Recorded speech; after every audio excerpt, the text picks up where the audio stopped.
ಎಲ್ಲರಿಗೂ ನಮಸ್ಕಾರ. ನನ್ನ ಹೆಸರು ಅರ್ಥ. ನಾನು GHPS ಹಿರಿಯರಕದಲ್ಲಿ ಓದುತ್ತಿದ್ದೇನೆ. ನಾನು ಇಂದು ಕಪ್ರೇಕರ್ ಅವರ ಸ್ಥಿರಾಂಕ ಮ್ಯಾಜಿಕ್ ಸಂಖ್ಯೆಯನ್ನು ಮಾಡಿ ತೋರಿಸುತ್ತಿದ್ದೇನೆ. ನಾನು ಮೊದಲನೇದು 2468 ತೆಗೆದುಕೊಂಡಿದ್ದೇನೆ. ಅದರ ಅಂಕಿಗಳು 2, 4, 6, 8. ಇದನ್ನು ದೊಡ್ಡ ಸಂಖ್ಯೆಯಾಗಿ ಬರೆದುಕೊಂಡಿದ್ದೇನೆ. ಮತ್ತೆ ಇದನ್ನು ಚಿಕ್ಕ ಸಂಖ್ಯೆಯಾಗಿ ಬರೆದುಕೊಂಡಿದ್ದೇನೆ. ಇದನ್ನು ನಾನು ಕಳೆಯುತ್ತಿದ್ದೇನೆ. ಕಳೆದಾಗ 6174 ಬರುತ್ತದೆ. ಇದೇ ಸಂಖ್ಯೆಯನ್ನು ನಾವು ಮತ್ತೆ ಎರಡನೇ ಸ್ಟೆಪ್ಗೆ ತೆಗೆದುಕೊಂಡು ಹೋಗೋಣ. ಅಂಕಿಗಳು ನಾನು 6174 ತೆಗೆದುಕೊಂಡಿದ್ದೇನೆ. ಅಂಕಿಗಳು 6, 1, 7, 4. ಇದನ್ನು ದೊಡ್ಡ ಸಂಖ್ಯೆಯಾಗಿ ಮಾಡಿಕೊಂಡಿದ್ದೇನೆ. ಮತ್ತೆ ಇದನ್ನು ಚಿಕ್ಕ ಸಂಖ್ಯೆಯಾಗಿ ಮಾಡಿಕೊಂಡಿದ್ದೇನೆ. ಮತ್ತೆ ವ್ಯತ್ಯಾಸವನ್ನು ಮಾಡಿದ್ದೇನೆ. ಮತ್ತೆ ಅದೇ ಸಂಖ್ಯೆ ಬಂದಿದೆ. ಇದರಿಂದ ನಾವು ತಿಳಿಯಬಹುದೇನೆಂದರೆ ಇದನ್ನು ಎಷ್ಟು ಬಾರಿ ಮಾಡಿದರೂ ಇದೇ ಸಂಖ್ಯೆಯೇ ಬರುತ್ತದೆ ಎಂದು ತಿಳಿದುಕೊಳ್ಳಬಹುದು. ಮ್ಯಾಜಿಕ್ ಸಂಖ್ಯೆಯನ್ನು ಮಾಡಲು ಬಹಳಷ್ಟು ಸ್ಟೆಪ್ಗಳು ಬೇಕಾಗುತ್ತದೆ. ಆದರೆ ಈ ಸಂಖ್ಯೆಯು ಒಂದೇ ಸ್ಟೆಪ್ನಲ್ಲಿ ಪೂರ್ಣಗೊಂಡಿದೆ. ಇದು ಮ್ಯಾಜಿಕ್ ಸಂಖ್ಯೆಯಾಗಿದೆ. ಇದೊಂದು ಅದ್ಭುತ ಸಂಖ್ಯೆ ಅಂತ ಹೇಳಬಹುದು. ನೀವು ಹೀಗೆ ಇನ್ನಷ್ಟು ಸಂಖ್ಯೆಗಳನ್ನು ಬಳಸಿ ಕಪ್ರೇಕರ್ ಅವರ ಸ್ಥಿರಾಂಕ ಮ್ಯಾಜಿಕ್ ಸಂಖ್ಯೆಯನ್ನು ಮಾಡಿರಿ. ಈ ಸಂಖ್ಯೆಯನ್ನು ನಾನೇ ಸ್ವತಃ ಅನ್ವೇಷಿಸಿದ್ದೇನೆ.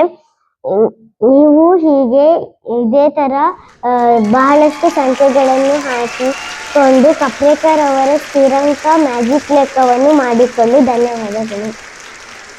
ಎಲ್ಲರಿಗೂ ನಮಸ್ಕಾರ. ನನ್ನ ಹೆಸರು ಹೇಮಂತ್. ನಾನು ಸರ್ಕಾರಿ ಹಿರಿಯ ಪ್ರಾಥಮಿಕ ಶಾಲೆ ಹಿರಿಯರಕದಲ್ಲಿ ಓದುತ್ತಿದ್ದೇನೆ.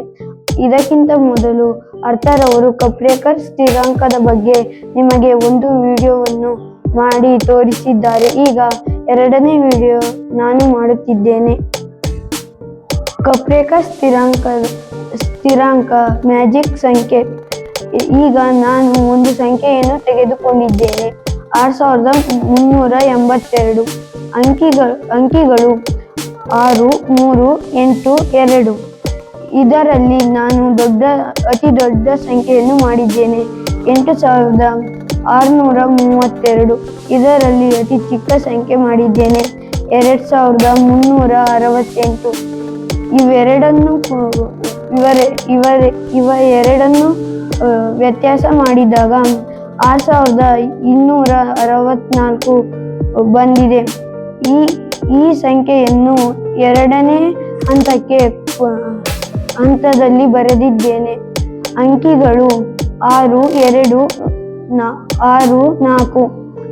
ಇದರಿಂದ ಅತಿ ದೊಡ್ಡ ಸಂಖ್ಯೆ ಮಾಡಿದಾಗ 6642 ಬಂದಿದೆ.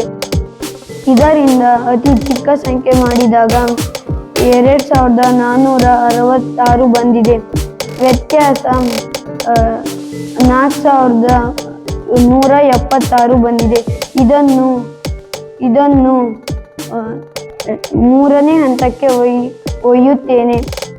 ಅಂಕಿಗಳು 4, 1, 7, 6. ಇದರಿಂದ ನಾನು ದೊಡ್ಡ ಸಂಖ್ಯೆಯನ್ನು ಮಾಡಿಕೊಳ್ಳುತ್ತೇನೆ. ದೊಡ್ಡ ಸಂಖ್ಯೆ 7641. ಇದರಿಂದ ನಾನು ಚಿಕ್ಕ ಸಂಖ್ಯೆಯನ್ನು ಮಾಡಿಕೊಳ್ಳುತ್ತೇನೆ. 1467. ಇದನ್ನು ವ್ಯತ್ಯಾಸ ಮಾಡಿದಾಗ ನನಗೆ 6174 ಬಂದಿತು. ಇದನ್ನು ನಾಲ್ಕನೇ ಹಂತಕ್ಕೆ ಒಯ್ಯುತ್ತೇನೆ. ಇದನ್ನು ನಾಲ್ಕನೇ ಹಂತಕ್ಕೆ ಕೊಂಡೊಯ್ಯೋಣ. 6174. ಅಂಕಿಗಳು 6, 1, 7, 4. ದೊಡ್ಡ ಸಂಖ್ಯೆ ಇವುಗಳನ್ನು ಬಳಸಿ ನಾನು ದೊಡ್ಡ ಸಂಖ್ಯೆಯನ್ನಾಗಿ ಪರಿವರ್ತಿಸಿದ್ದೇನೆ. 7641. ಚಿಕ್ಕ ಸಂಖ್ಯೆ 1467. ಇದರ ವ್ಯತ್ಯಾಸ 6174. ಇದೇ ಸಂಖ್ಯೆಯು ಇಲ್ಲಿ ವರ್ತನೆಯಾಗಿದೆ. ಇದು ಎಂತ ಮ್ಯಾಜಿಕ್ ಸಂಖ್ಯೆ ಅಲ್ವಾ? ಈ ರೀತಿ ನೀವು ಮಾಡಿ ನೋಡುತ್ತೀರಾ? ಪತ್ರಿಕಾರಿ ಅವರಿಗೆ ಎಲ್ಲರೂ ಥ್ಯಾಂಕ್ಸ್ ಹೇಳೋಣ. ನನ್ನ ವಿಡಿಯೋವನ್ನು ವೀಕ್ಷಿಸಿ ನನಗೆ ಸಪೋರ್ಟ್ ಮಾಡಿ. ಧನ್ಯವಾದಗಳು.